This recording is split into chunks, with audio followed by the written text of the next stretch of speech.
बाजै कंगना खान कार रूपवा मांगते सिंगार कबई बदिलदार परदेसवा से कबई बदिलदार परदेसवा से बाजै कंगना खान कार रूपवा मांगते सिंगार कब आई बदिलदार परदेसवा से परदेसवा से हो परदेसवा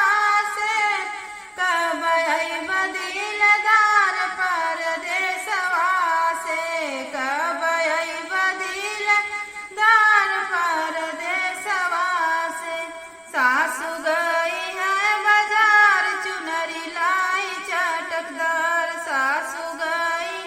है बाजार चुनरी लाई चटकदार ओह तो पहिन के देखाव दोपहरिया में ओ तो पहिन के देखाव दोपहरिया में बाजै कंगना खान कार रूपवा मांगते सिंगार बाजै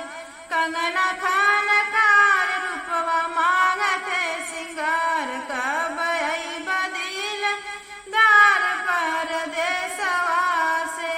जेठनी गई है बाजार चूड़ी लाई रंगदार जेठनी गई है बाजार चूड़ी लाई रंगदार ओह तो पहिन के दिखावया नियरिया में ओ तो पहिन के दिखावया नियरिया में बाजै कंगना खान कार रूपवा मांगते सिंगार कब आई बदिलदार परदेसवा से कब आई बदिलदार परदेसवा से ननदी गई है बाजार हरवा लाई लहरेदार ननदी गई है बाजार हरवा लाई लहरेदार ओह तो पहिन के देखाव अपने यारवन के ओ तो